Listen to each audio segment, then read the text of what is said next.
18 months inside, Yep. you're out for 12 months, and then you end up back for a five-year stint. Same Yep. type of offences? Same types of offences, yeah. Did you learn anything in the first 18 months?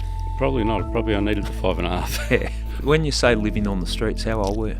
I would have been 15. That's a tough start to life. There was a big roundabout there, and if there was an accident, first one to get the towie there got $50, so it was a way to survive. Guys in jail, they sort of have like two families. Your jail family, then you have the family on the outside. They're the ones that are going to be there when they get out. They're the ones that are going to support them when they get out. They need that support while they're in there. So the jail I got out of was actually the first jail I walked back into when I started working. I suppose the only thing I was nervous about is how do I get back out?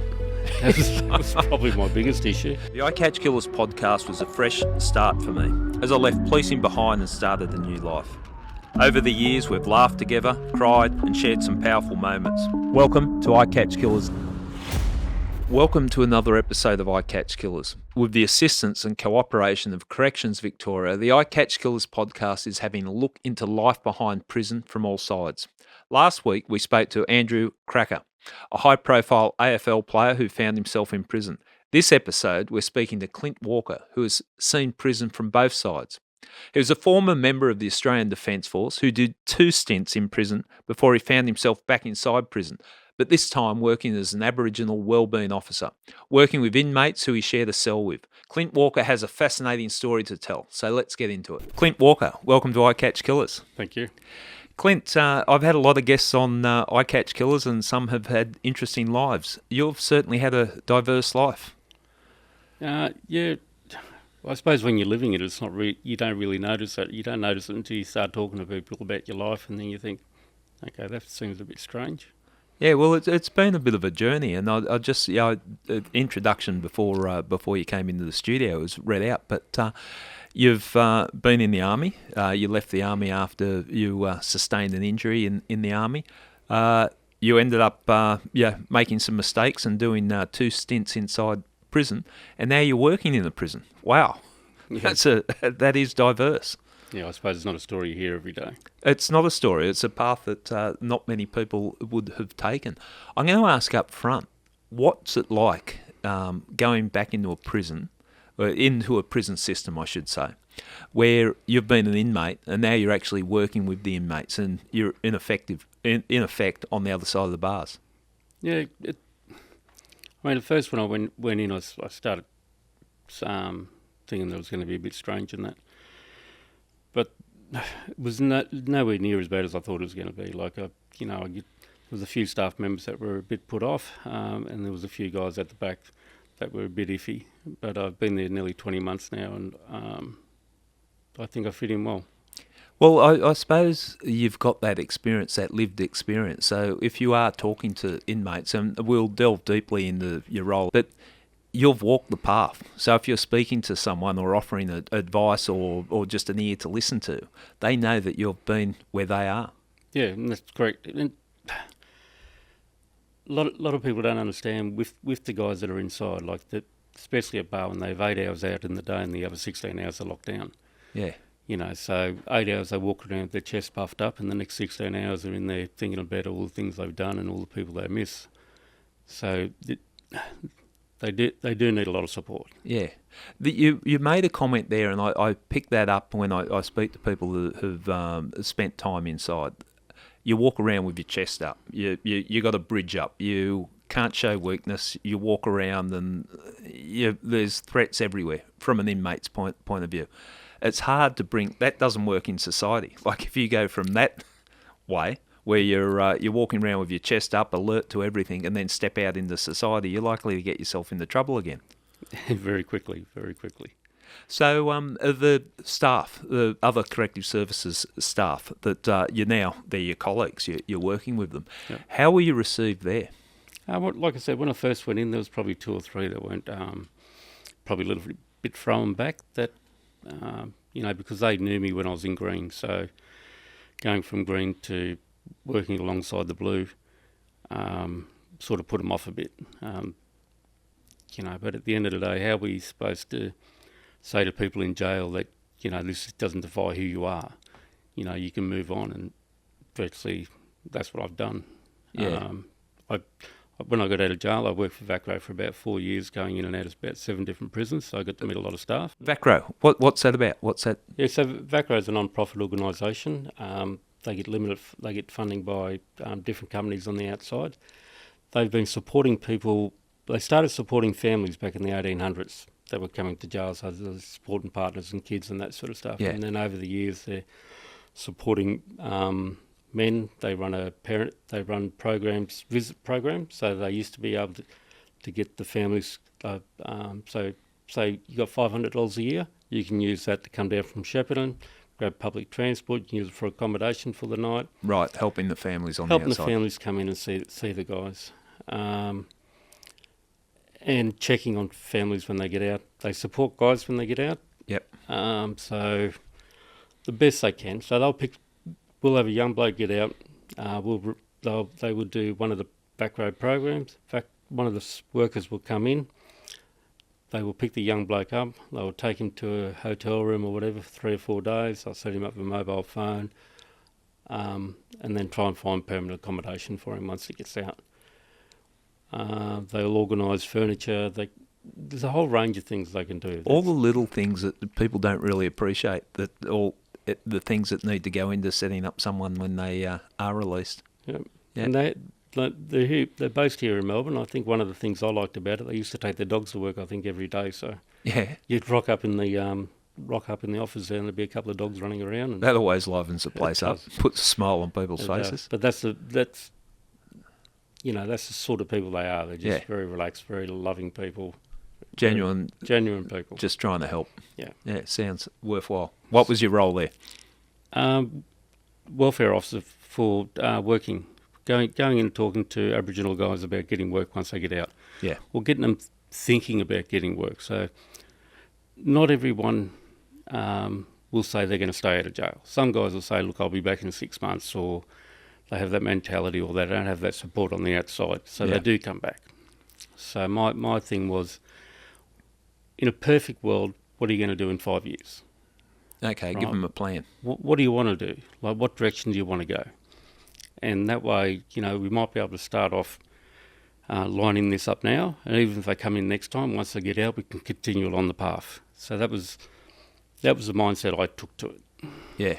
I've changed my thinking. Like, I spent 30 years in the cops, and as a detective, you lock people up, you put them away in prison, and you don't think much about it, and you don't really consider what happens in there. But if they go into prison, I'm talking in a general sense here, and then come out with, I won't say institutionalised, but come out with the attitude that comes from being an inmate locked up, and then try to integrate back into society. It's a hard path to walk, isn't it? It is a hard path, because the guys are virtually locked up with other guys that are in jail. Yeah. Right? So they're all talking about how they did their crime. They're talking about what they could have done better. So you're not surrounded by good role models. No, so you're not surrounded by good role models. So having, like I say to guys, it's no good taking notice of him because he's in the same spot you are. Yeah. There's got to be a better way of doing things, or you've went and done a crime. You've lost your partner. Your kids are at home with mum now, you're not at home. Try something different. Try a different way of making money or moving on. Break the cycle. Break the cycle. Yeah. It's difficult, but isn't it? It is difficult. It really is. And that comes... So when guys go to jail, right, in respect, we're shelving them, right? We can run programs, we can do all this sort of stuff. But if the guys don't have that mentality where they want to change, all we're doing is shelving them. So they do their time, they get back out again, and we're doing it again. Yeah. We've got to find a better way of supporting these guys, like you said, to break the chain, so their kids don't come back in, so their grandkids don't come back in. I mean, we have fathers and sons and probably daughters in the prison system out of the same families. It can become generational. Correct. And it flows on. Recidivism in this country, not just Victoria, I'm talking across the whole country, is outrageously high. And I haven't got the exact figures, but it just shocks you when you look at how many people go into prison, get released, and end up back in the prison. Yeah. Yeah, it's very low. I dare say the numbers would be lower for the people that actually stay out. Yeah, and the other thing, and when you mentioned it, it just made me think about it, that you're sitting in, you're spending time in prison, you've got the other inmates there, and you're talking about crimes and that, so you haven't got that good role model. But I think it'd be in some people's interest too to make sure no one rises above them, because I think some people go, well, if Clint's done some time in prison, he makes a go of his life, that makes me look worse. So I would imagine there'd be a little bit of proactively trying to drag you back into the criminal world. Well, I was actually quite surprised. I've been there 20 months now, and I went in as a serious drug offender.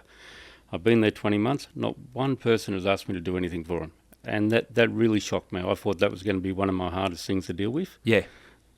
But it hasn't happened. That's inmates actually putting the bite on you, going, oh, well, you're outside, could you make this call? Or Yep, yeah. Exactly. I wondered about that, because that would be a risk, and I'm sure before you were employed, they would have assessed the risk, Corrections Victoria, on whether that would occur. But yeah, I was wondering if the bite was put on you to help out. Yeah, no, I'm actually very surprised, and I hope the boys aren't listening to this, because I don't want them to start asking me, but... Well, I think that might show a little bit of respect, in all honesty. Yeah. Like looking at it from the outside, the fact that they aren't compromising you. So that's good. Let's talk about your life, how you ended up there to start with, because it's interesting in itself. So where'd you grow up? Early days, grew up with mum, single mother, in Woodridge in Queensland. She got married a few times. We ended up down here in Geelong, in Victoria. Then, I think when I was about 19 years old, back up to my grandparents' place up near Moree, a place called Palomalawal. Yep. So, on community at Moree? No, it wasn't on community. We lived in town. There is a few missions around Moree, and did spend a fair bit of time in most of them. Yeah. Dad was Aboriginal, and so, we sang around missions, or he'd around the pubs and that, where he used to drink a fair bit and drag me around. But primarily I was with Nan. Ended up going to Sydney, lived there for a while. Come down to Victoria. Whereabouts in Sydney? I was living on the streets in Kensington. Used to be the old Whitehorse Hotel there. Yeah. Across the road from there was an old abandoned building, so we used to when you say living on the streets, how old were you? I would have been 15. So that's tough. You say in a matter of fact sort of way, living on the streets. Yeah. That's a tough start to life. Yeah, I was meant to go down there and stay with an auntie, but her partner didn't want me staying at the house. He came home that night from work and said, no, you can't stay here. Yeah. I don't understand why, but I just knew I couldn't stay there. So first night was a bit strange, and back those days you didn't have mobile phones or able to contact people willy-nilly. My grandparents didn't have a phone, because we're only in a small community town. There used to be one phone for the whole family, and everyone used to go down and pick up messages and that, and that was it. Met a group of guys and a couple of girls that were living on the street as well, and you sort of get to know, like, back in those days, McDonald's used to throw out the burgers after 10 minutes. So, if you walk past McDonald's window, they'd give them a wave and they'd put the burgers at the back for you. Yeah. The girls at the Whitehorse Hotel used to do our laundry, and if we ducked over at 5 in the morning, we'd have a quick shower before things got there.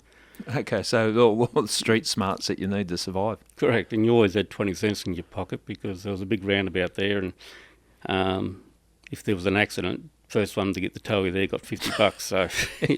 It was a way to survive. Oh, you're creative. Yeah. And you survived that, and you ended up in the military. Yes. How'd that path take? Well, I actually went to join up when I was about 17, 18, and I was in Sydney at the time, and I chickened out last minute. And then I come down to Victoria to met Mum. I started talking to Mum again. Come down to Victoria. She had a bakery. Met a girl, we had a boy, and then I was with her for a few years, about 10 years. Joined the army when I was about 26.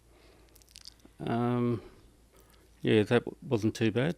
How did you find that? Like, that's going in, it's a rigid routine that they bring in when you join the army? Did you find that was a natural fit for you? Yeah, I didn't mind the routine. Like my grandfather, who I lived with, he was ex-army as well, so he was a cook in the army. So, everything was regimental at home. I'd get up out of bed at a certain hour, and then I would have breakfast on the table. By the time I went and had a wash, had breakfast and back to my room, my bed would be made, the schools were laid out. So we had that routine. And when I joined the army, yes, the physical part was probably the hardest to start off with. Once you do build your fitness up, you're right. Yeah.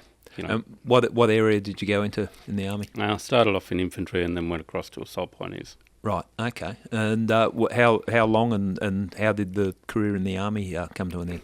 I ended up breaking me back in 2000 or early 2000. Once they realised how bad my back was, they flew me back down to Victoria here. That was in a training exercise? No, I was just doing a cross-country run at the back of a Nogger in Brisbane. Right. And then they flew me back down here.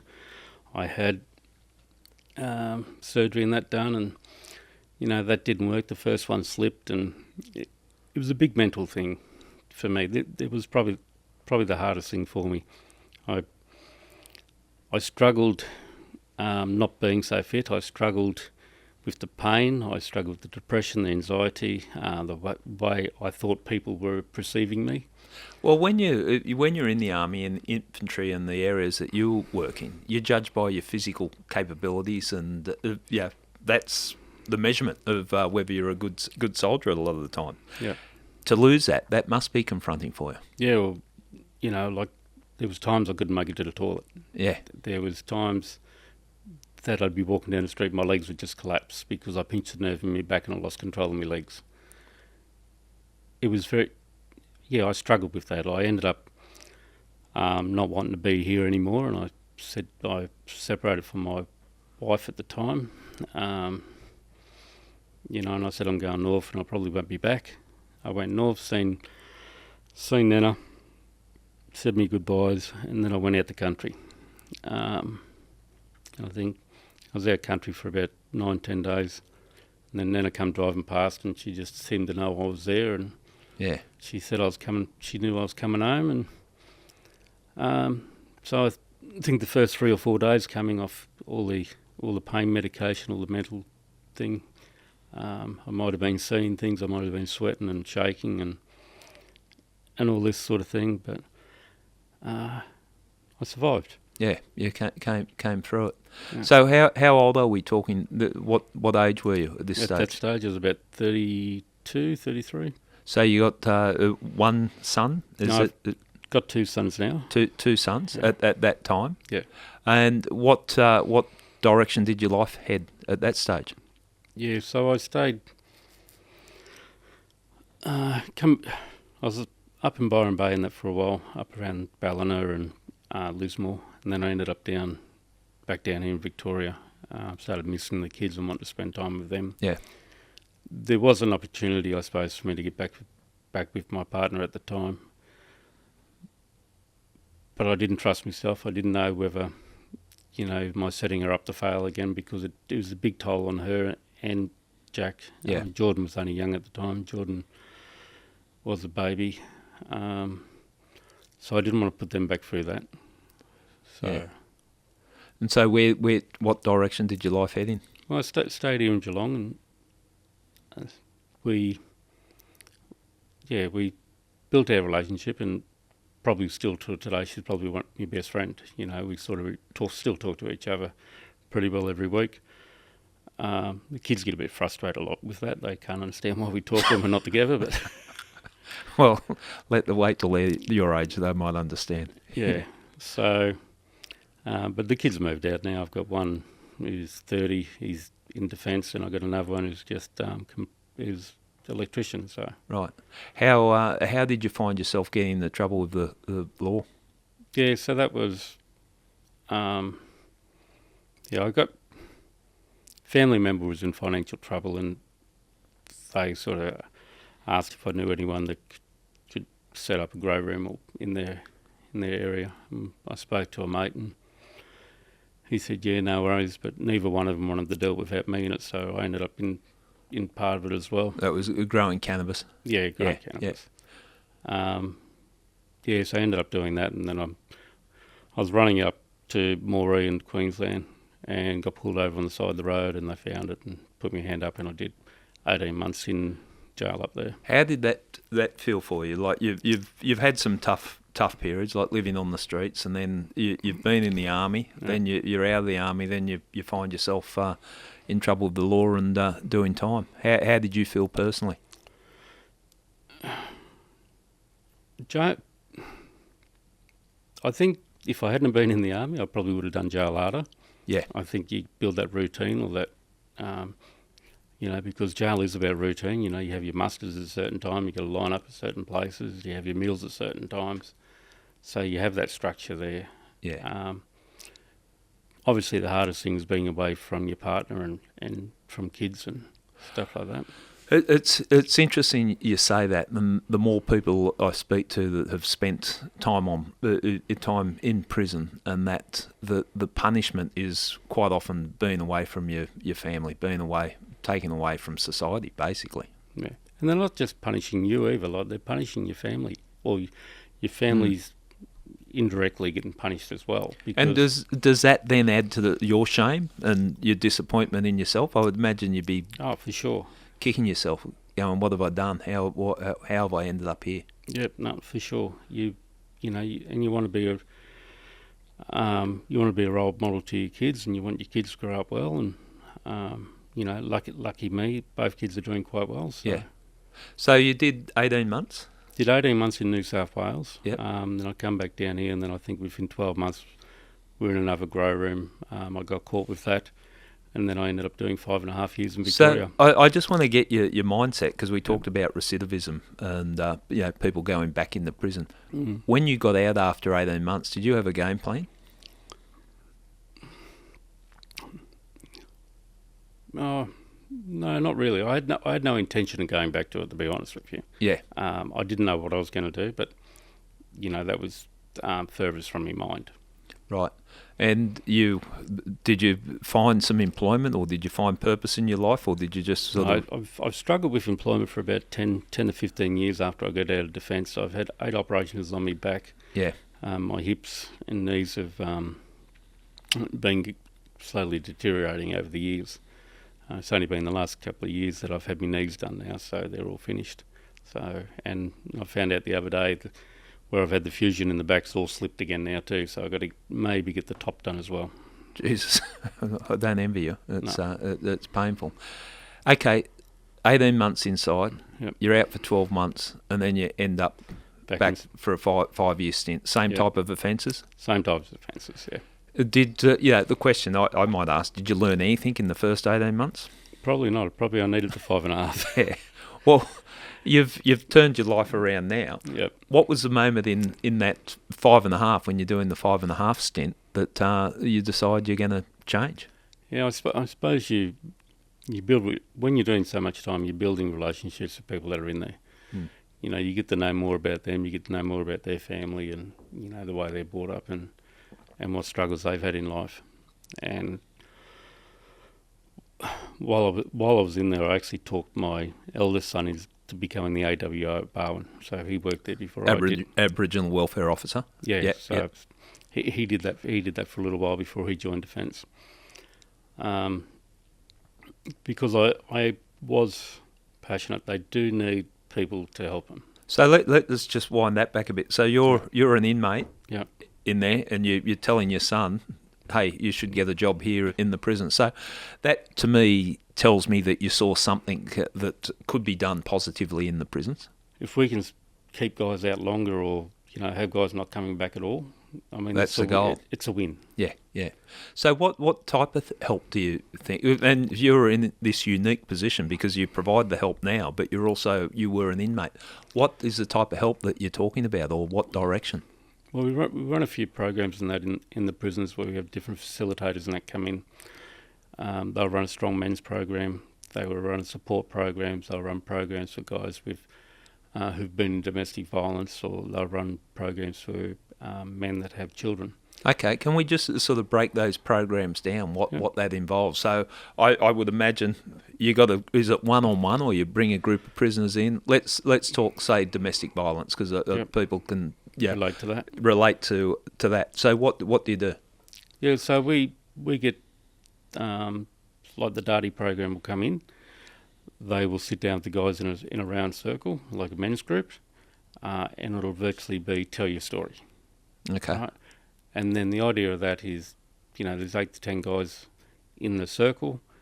They tell their story, and then they start realising, hang on, we're all very similar in what our stories are. So when they're telling the stories, and we won't identify, so we're talking in a general sense, you got a group of blokes sitting around in a circle, and first bloke puts his hand up, well, this is me, I'm in here because I did this. And do they actually acknowledge what they did and talk about it? Yeah, and they do. And you start seeing the guys, and guys will start, tearing up, and guys will, have that, hang their head in shame, and and then for the next few weeks or months after that, you can actually see it's like something's lifted. It's like something's given them a bit of direction in life. They've got something out of it. Yeah. Well, I can't imagine any man being proud, and we'll just talk on the domestic violence side of it. Proud of, I'm in here because I beat my missus or whatever. Yeah. No one's going to wear that as a badge of honour. So for them to sit down and actually talk about it, part of it's accepting what they've done is shameful, and yep, correct.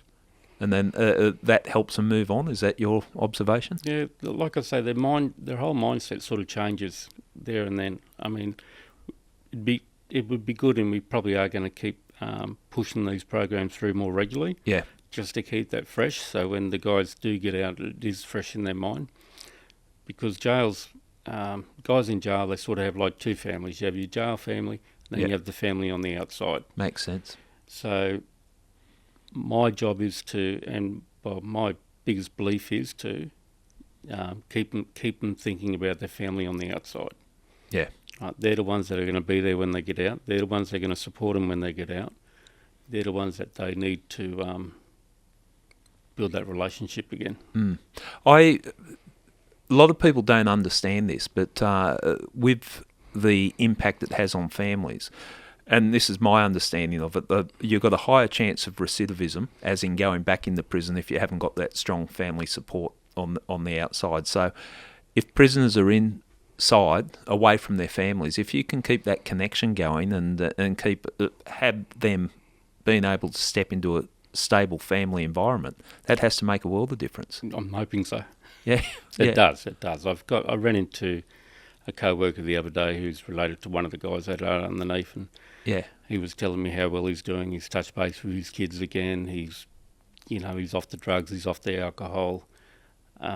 He's only been out a couple of months, and he's been in and out of the system probably 4 or 5 times. Yep. And now he's out. And the gentleman I spoke to said to him, "I can see a change," and he was saying with the support and that he was getting at our location, that really helped him get through. So that was a win. I like that. With your personal story, was there one moment when you were doing the 5-year stint that, or was there an officer or an inmate or just someone you came into contact with that you attribute to helping you point your life in a better direction? Yeah, you always have bits and pieces you can pick off. Like a lot of officers there really do want to help you. Yeah. Right. There is some there that are just there for the custodial part of it, and that's fine. I mean, that's where all the old jails used to be, and we just run custodial. Yep. Prisons are changing now, and we're getting more into the more human contacts sort of thing, or people that listen. So, you go in, you sit down, we have a chat like we're having now, just a yarn. Yeah. And some will reach out and try and help you, and then others will just put you in the too hard basket. So what's that mean to you as an inmate if you've got a corrective services officer that actually seems to be genuine, not standing there judging you and shows some interest or tries to help you? Does that mean a lot as an inmate? It does, because when you're locked up, if you don't have that family support, you've got no support on the outside. if you need to contact people, if you need to do your banking stuff, you need to get your IDs, you need to housing. There's a whole range of things that the people working in the correction system are offering these guys now, and I do believe it's making a difference. Yeah, since I've left the cops and doing this type of stuff, and also doing a project called Breaking Badness, where I went into a maximum security prison for a couple of weeks, it's changed my thinking about what goes on in prison. And I think, like the general public, you see corrective services officers, you call custodians. I think the perception is they walk around with keys hanging off their belt and twirling a baton, because that's how it's portrayed publicly. But it's so far different when you actually go inside the prison. The amount of interaction between the corrective services officers and the inmates, they're in an environment together. Yeah, it's amazing. I get people, because the guys do a lot of art and that while they're in there too, and we had a couple of people come in to talk about their art, and they've come through the prison. They said, it's nothing like I thought it was. The people are very friendly, the people are respectful, everyone was really nice. He said, it's maximum security prison, you wouldn't think so. Yeah. And I said, it's just, we're just no different to anyone else. And people have said to me, inmates have said to me, and corrective services are of the same view too, and that if you treat us with respect, we'll give respect back. Now, that doesn't happen all the time. You've seen prisons from both sides. There's some hardcore stuff that doesn't matter what you're going to do. It's not going to change. But let's talk the majority. Yep. I think respect given is respect returned quite often. Correct. And you do see it. Like, you have officers in there, they get on really well with the guys and have the respect with the guys. Yeah. And that's because they respect the guys. But you have other officers in there that probably just want to come in and turn the key. Yeah. And look, that mentality is sort of fading out the door now. Well, you use the term the blue and the green, and that was very much how it was a long time ago. And there's still the division, obviously, the blue and the green. But when we're talking about that, we're talking about the green of the prison uniform and the blue of the corrective services officers. Just history, like when I say history, traditional prisons, that was very much the case. Like, if you were wearing the green and you were seen talking to someone in the blue, there was going to be retribution. And I dare say the same with a gun for the people on the blue side. If you were too friendly with the green side, you would get pulled into line. I get the sense that's been broken, starting to break down. Definitely starting to break down. There's a lot more therapeutic programs than that running in the correction services. We have a different style of custodial officers now. We have a wide range from 21-year-olds up to 65-year-olds. We have mums, we have dads, we have, Yeah, and it's not the old school 6 foot tall and walking around with a snarl on your face. It's not necessarily what the corrective services officers are these days. No, definitely not. Don't get me wrong, we are a maximum security jail. We do have guys that are there to come in, and like the police force, they have their specialists that go in and deal with guys.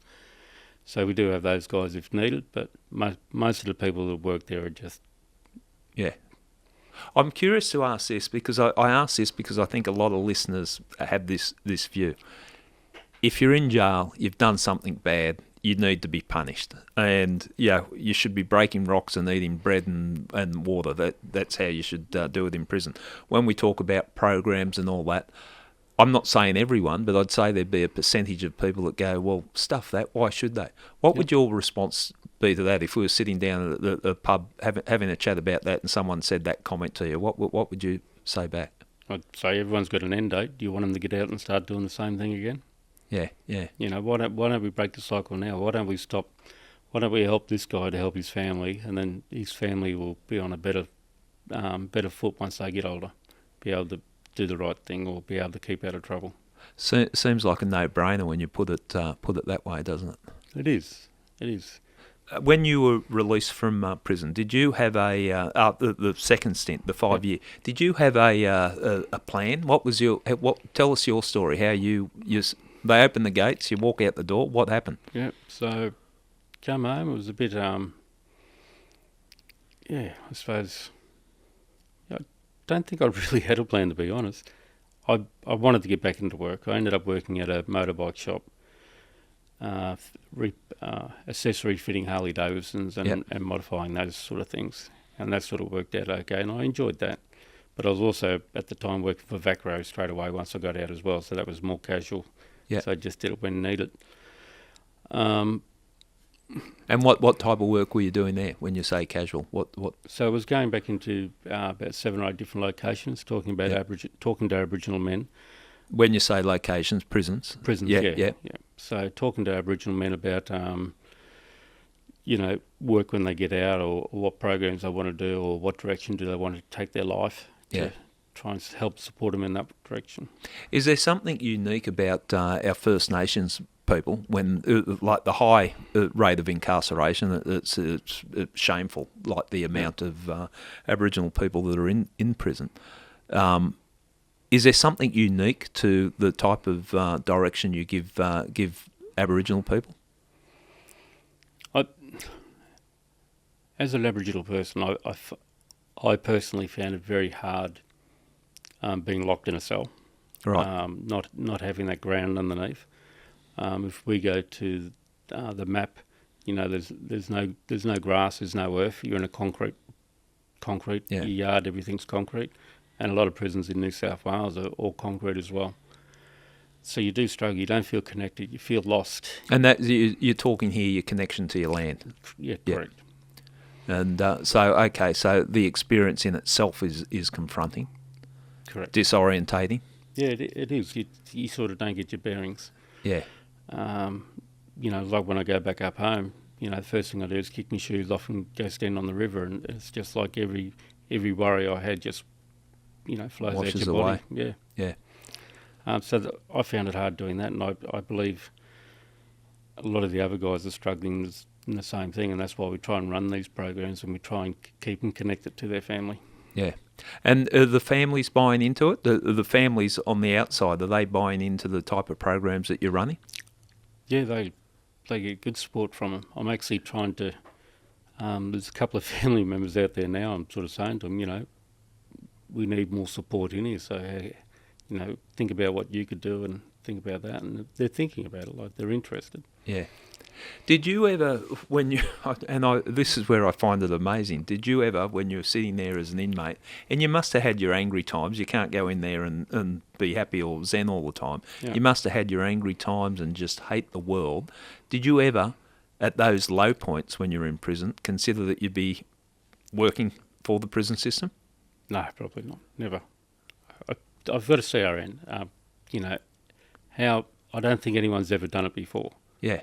I've got out. I was asked at Barwon if I wanted to do the AWO role there. And I sort of looked at them and thought they haven't lend to me. Right. So when someone asked you, Correct. someone from corrections asked you whether you wanted that role, when you're still an inmate. Correct. Yeah. Okay. Oh, not an inmate. No, when I was coming back in working with Vacro. Oh, right. Yeah. Yeah. So they asked me if I wanted to do it, and I didn't think about it, and then I had to go see the head of corrections at the time in the city. Went and spoke to him, and he said, look, if you keep your nose clean for 12 months, he'll fully endorse it. So I did that, and after 12 months, they asked me again, and I applied for it and got the position. How, and you must find it rewarding. I do. I look back at it now, I don't think I'd do anything else.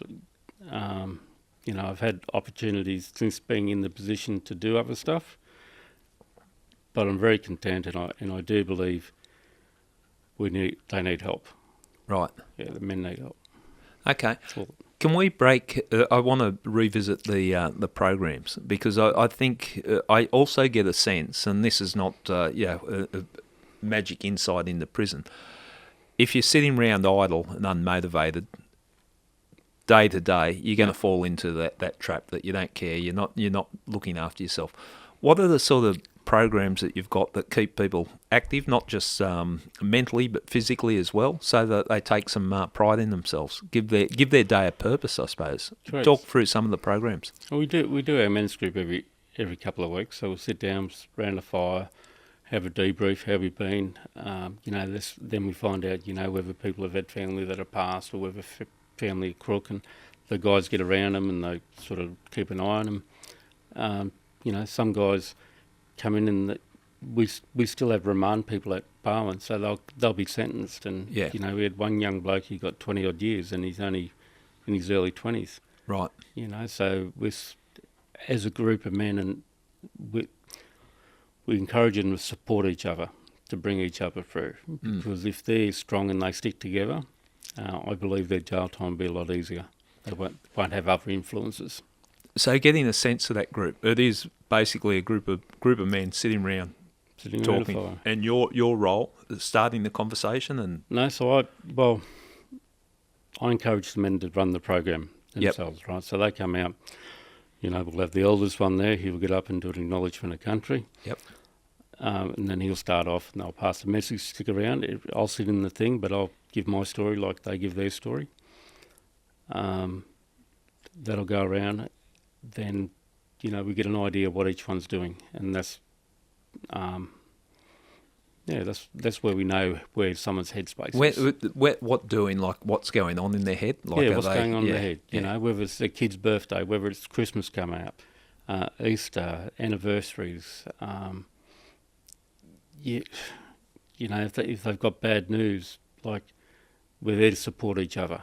Yeah, because the perception of prison, it's a tough place. It's potentially violent place. You don't want to show weakness. Is that breaking down that barrier where you can show a little bit of emotion? Because you're all walking around with your, as you described, with your chest up, the chest out, and strutting around, not going to show weakness. Yep. But you become very vulnerable if you're sitting around in a group talking about emotions and I'm a bit upset because I've just had this. And it does take a while, for people to get used to it. Like, it might take them 2 or 3 times to come to a men's group before they do open up, you know. But once they see other people doing it, it becomes easier. And it's not as though we do it out in front of everyone else. Like, it's a secluded spot and we do our own thing. You know, and like I was saying before, we have different programs that come in. We have the Darty program come in.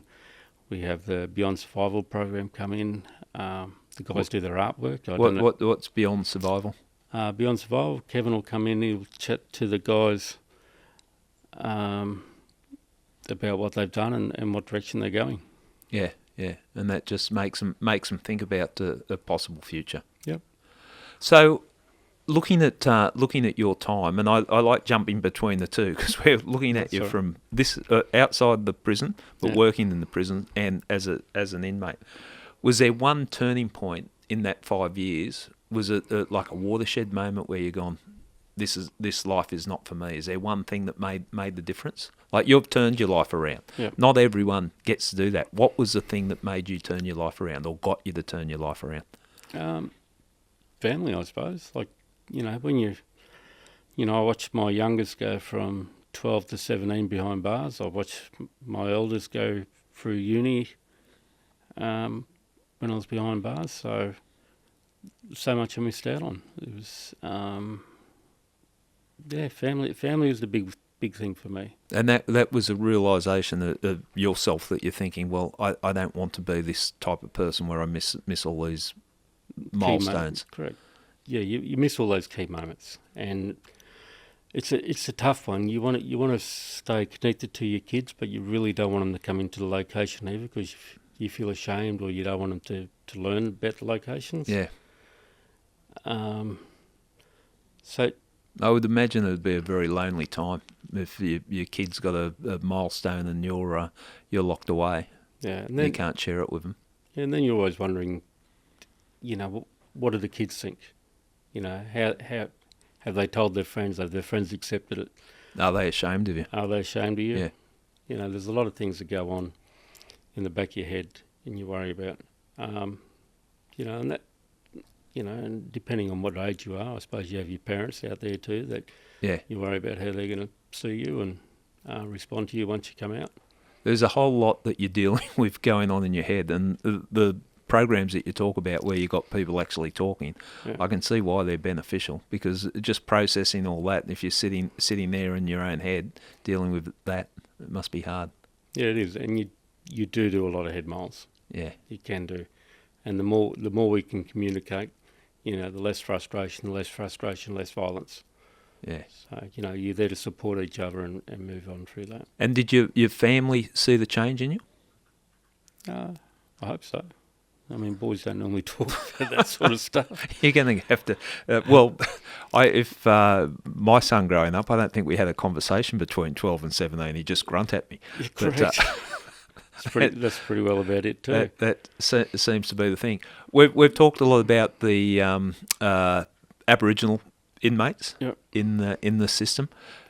Same across the board, but as well, isn't it? Like there's so many people in there that had bad starts in life for whatever reason, and have found themselves in there. And it is, and it's heartbreaking because you do see people that really do want to change. Yeah. As much as the people in there love to try, sometimes it can be very hard.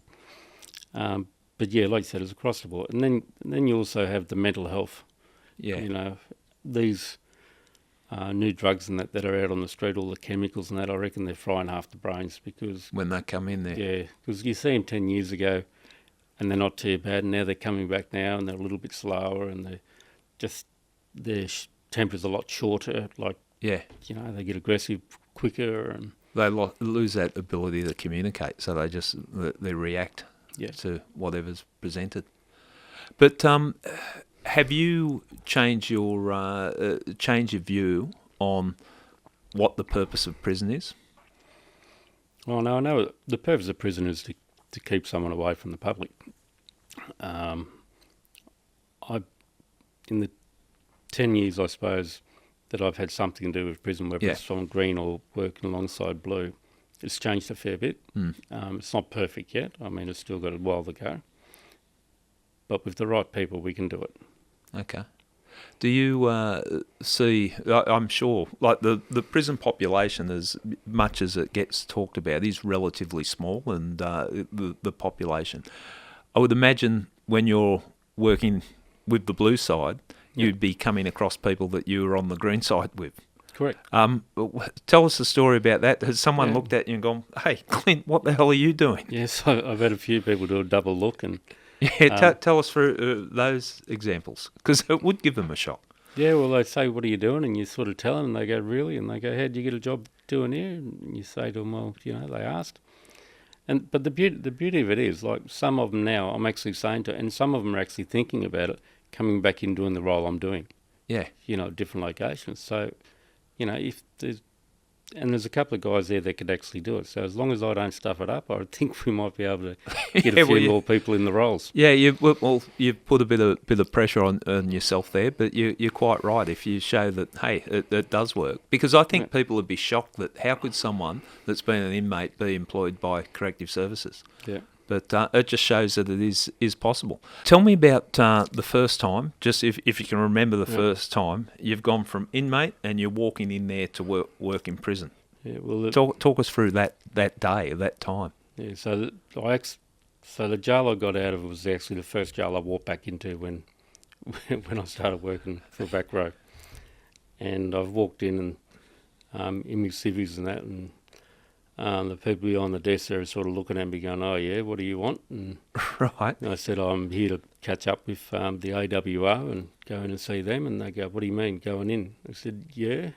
And they, had to make a phone call to the thing, and they go, "Yeah, he's been supported, he can go in." Right, so that's okay. So they're dealing with some issues on their from their side of things. This is an inmate that's now, we're opening the doors for him. He's coming in. Yeah. Yep. So it was quite confronting. Were you nervous before you walked in? I suppose the only thing I was nervous about is how do I get back out. That was probably my biggest issue. But going into the place, like, I'm a bit of a country boy. I'm happy to have a yarn, and I suppose when I was in, I was supporting people when I was in there as well. So going back in, I'm still supporting them. Yeah. Except now I'm just doing it from the outside instead of the inside. Did it play with your head being in there, and like you were saying, you're wondering how you're going to get out? Did it play with your head that day, like, it's time I leave? No, it's so I remember walking through the gate there, and then they had an officer escort me down to one of the interview rooms where I was to see a couple of guys. And then I'm standing there, and I'm standing in the medical centre, and because I broke my back years ago, I used to be at the medical centre twice a day getting pain relief or my meds, or, I'm not getting any younger, so I'm probably getting heart meds as well. And I'm sitting there, and the officers are sort of she looked up at me and I think she probably thought I should have been still in green, because I think she was going to offer me medication. Right. Yeah, but it was good. I got a good response from her. She came up and gave me a bit of a cuddle and, said, well done. And That must be heartening too. There would have been people there that liked you, or just pleased to see someone that's making a go of their life. yeah, and those people, you can really see the appreciation. You can really see the thing, because they're the people that want the guys to do better. They're the people that want the guys not to come back. Yeah. They would rather not have a job. Yeah. Then keep seeing you come in every year or every couple of years or whatever it is. That makes sense. How did you feel that night when you got home? Yeah, well, I said to the partner, I said it felt a bit weird. She said, oh, why? And I said, I was telling her about it, and she said, yeah, I could see that.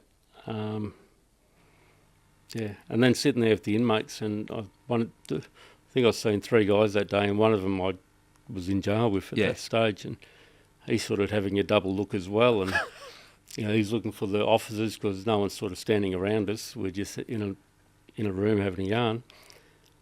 And that's would have been strange. How long a gap between when you were released to when you came in? When I come in full time. When you first came in, the day you were talking about, how long had you been out for? I was still on parole. Right, okay. Yeah, so, and like I said, there was some officers there that didn't like it, and someone made an official complaint to the GM that I'd been in there and I was on parole. Right.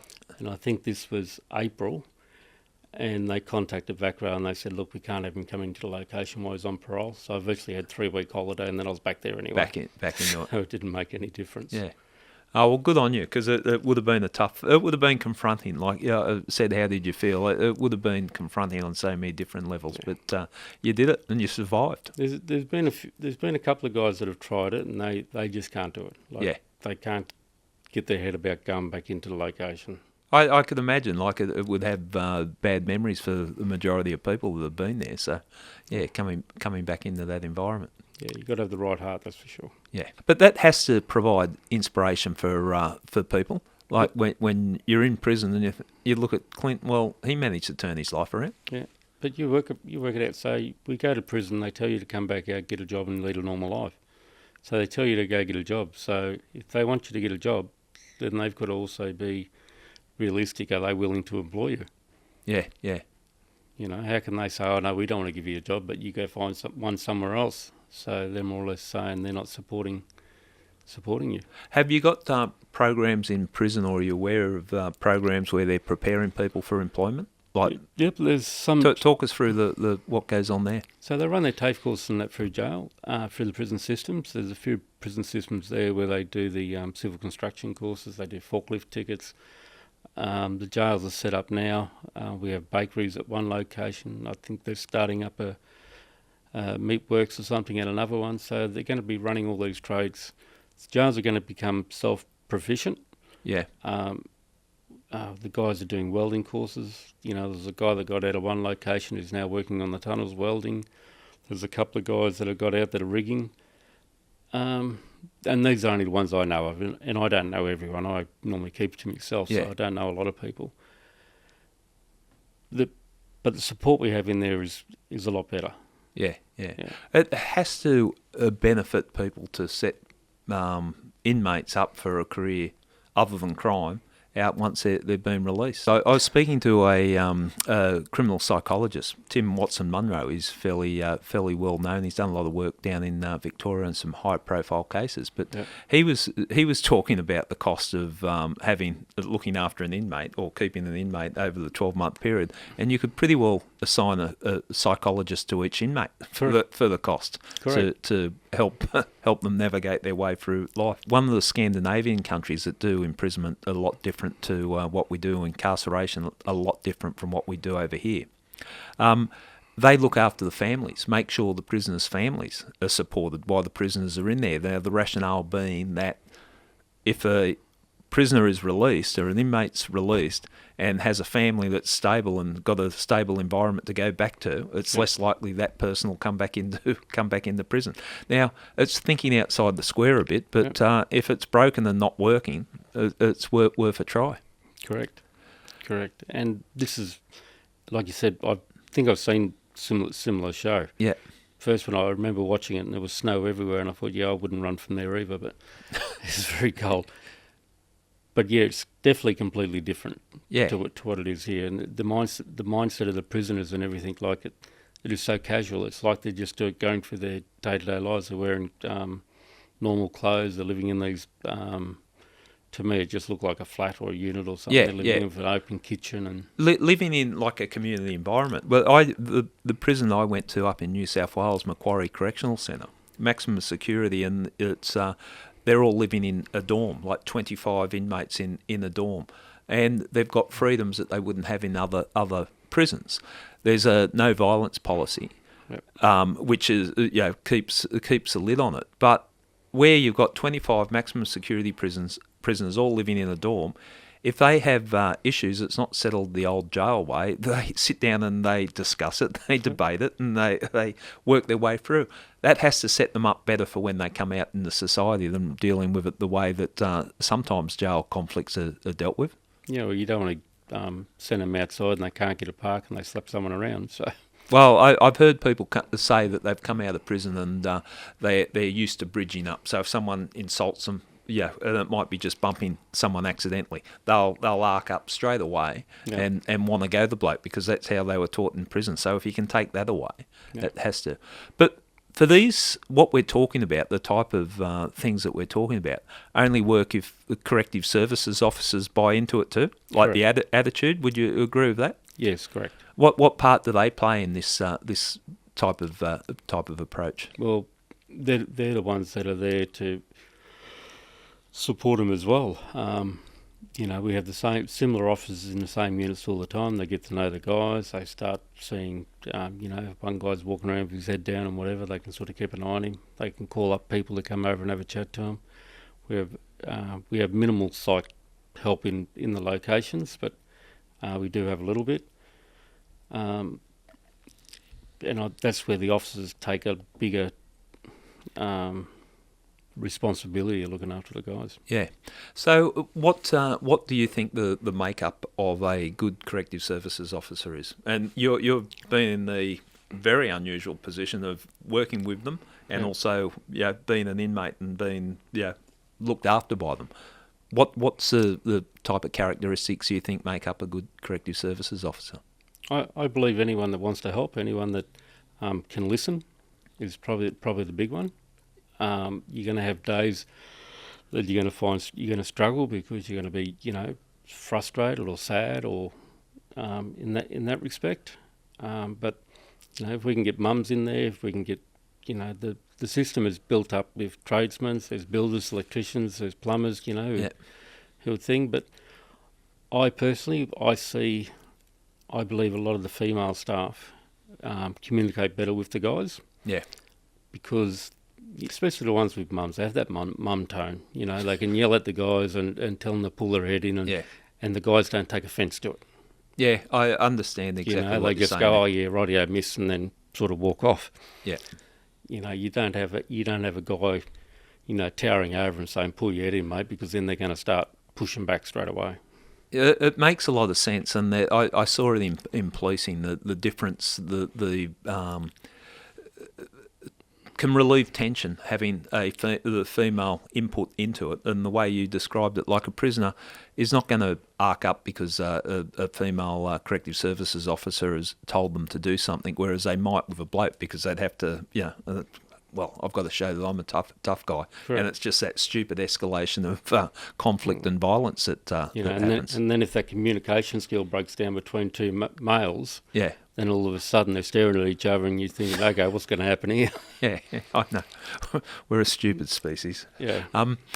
The type of person that can be a corrective service officer, when did you start working for corrective services? I've been in there 20 months now. So what age were you at? I I'm 54 now, so 52, I suppose. Okay, so you're bought into a career. Do you think that's somewhat, well, I'd say life experiences? Your life experiences were fairly broad and you're actually an inmate. But the type of work they do, does it lend itself to life experiences? Yeah, it's like I was saying before, you've got to be able to communicate with people. Yeah. You've got to be able to sit there and actually have a conversation with someone. And I believe anyone can do the role if they have the right heart for it. And you can make a difference. Yeah, you can make a difference, and Yeah. I think we will. And no, I know we will. I'll say I know we will. As time goes on. Are you getting a satisfaction and reward from the role that you're fulfilling now? Yeah, we deal with a lot of funerals and stuff as well. So we see a lot of Aboriginal people dying in the community, and them supporting the guys, wanting to go to the service. I mean, one of the guys is out today going to a service. Yeah. So we tag along with them. We talk to the family. We let the family know. I have mums ringing me up going, little Johnny hasn't rang me up for 3 days. Can you give him a call? I want to know if he's okay. Yeah. Yeah. So it's that thing where we've got to keep in contact with everyone. I think the point you're making there, keep contact. You don't want them to be isolated from the community because I don't know the figures, but people in jail are going to be released at some time. Correct. And so you want them to be able to integrate back into society. Yeah, and this is where society needs to know too. Like, people are going to come out, they're going to be your neighbours, they're going to be your bloody, you sit next to them at a restaurant, you'd be walking through with Coles. Yeah. So let's, get them in the right mindset. Yeah, and keep them busy and productive, and when they get out and ready to blend back into society, hopefully. Well, look, Clint, I just think it's amazing, your story, and on I Catch Killers we tend to speak to cops or people who have committed crimes, and I've spoken to a lot of corrective services officers as well, but I've never done both sides. So you've given a fascinating insight into what goes on in a prison from both sides. So no, thanks. It's a job that I wouldn't change.